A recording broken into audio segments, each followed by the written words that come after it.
Assalamualaikum warahmatullahi wabarakatuh. Kami dari kelompok 1 akan mempresentasikan seni tari Jaipong. Berikut anggotanya: Ajeng Wulan, Alma Malika, Mahdar Maulana, Gunawan, Adrian, dan Mark. Di sini saya akan membacakan pendahuluan tentang seni tari Jaipong. Seni tari Jaipong dilansir dari situs Kemendikbud. Seni tari Jaipong diciptakan oleh seorang seniman asal Karawang dan Bandung, yakni Gugum Gumbira dan Haji Suwanda. Perhatian kedua seniman ini pada kesenian rakyat yang salah satunya adalah ketuk tilu. Ketuk tilu menjadikan keduanya mengenal dan mengetahui perbendaharaan pola-pola gerak tari tradisi yang pada kelingan atau bajidoran atau ketuk tilu. Ragam gerak tari Jaipong. Yang pertama, gerakan cinges. Gerakan ini adalah sebuah gerakan dalam tari Jaipong yang menggerakkan bagian kepala dan tubuh dengan luas. Gerakan ini adalah sebuah bentuk representasi dari kecekatan dan keluasan seorang wanita dalam menapaki jejak kehidupannya. Yang kedua adalah gerakan kaki. Gerakan ini terbagi menjadi beberapa jenis, yakni gerak depok, gerak mincet, dan gerak sonteng.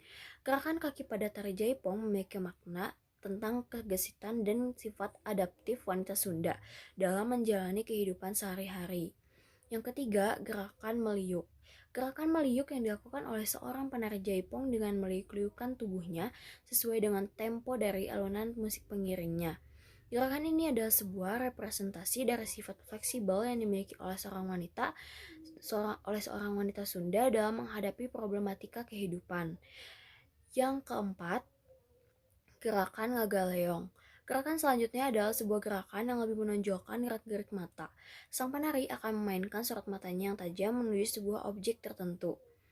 Makna yang terkandung pada gerakan ini adalah bahwa wanita harus bisa untuk berani menyuarakan pendapatnya dan dapat melakukan komunikasi dengan baik. Yang kelima, gerakan variasi.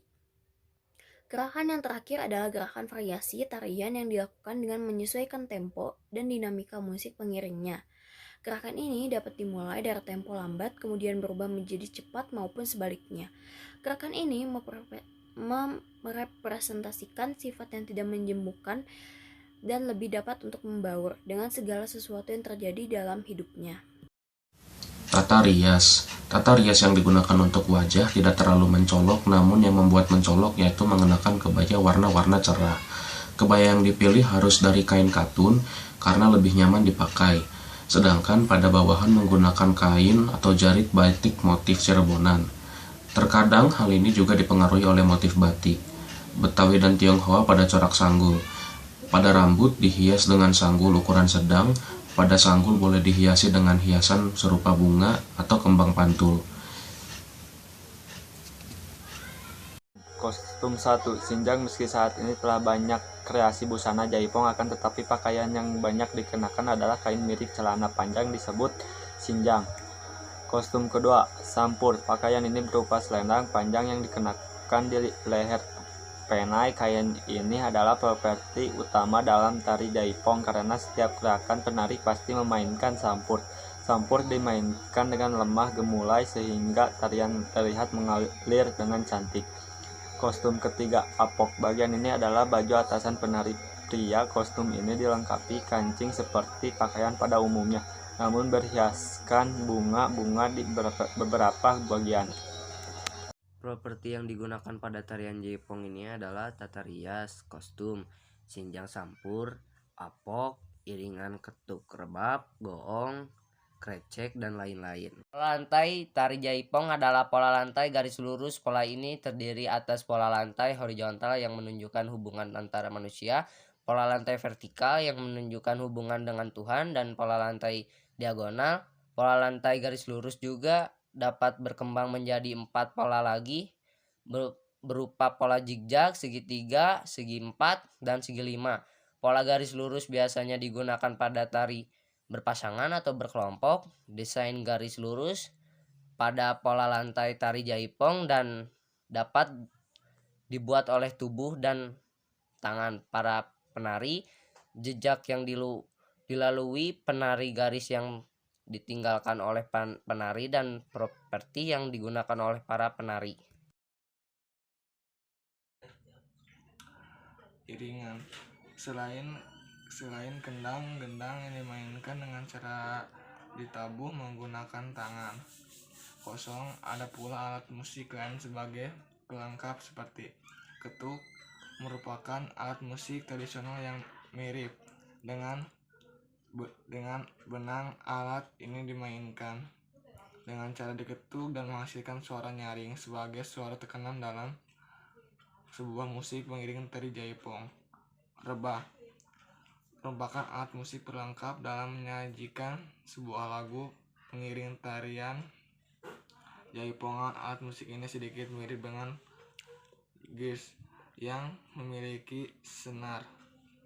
Gong, suara khas menggelegar, dimiliki oleh alat musik yang satu ini, dimainkan dengan cara dipukul menggunakan pemukul dalam hitungan tertentu mengikuti irama musik yang dimainkan.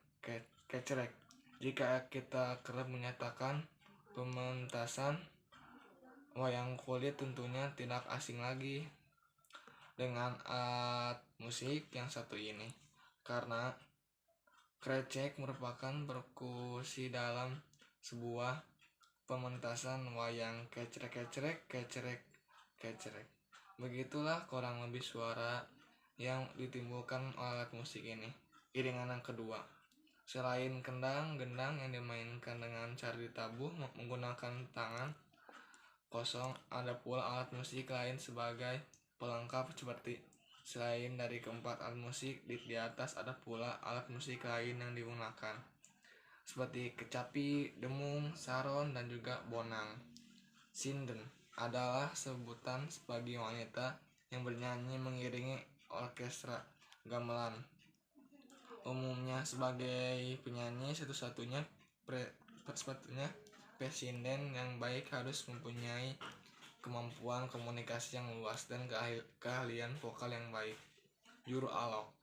Dalam karawitan Sunda, alok adalah nyanyian atau kawih yang biasanya dilantunkan secara solois oleh seorang pria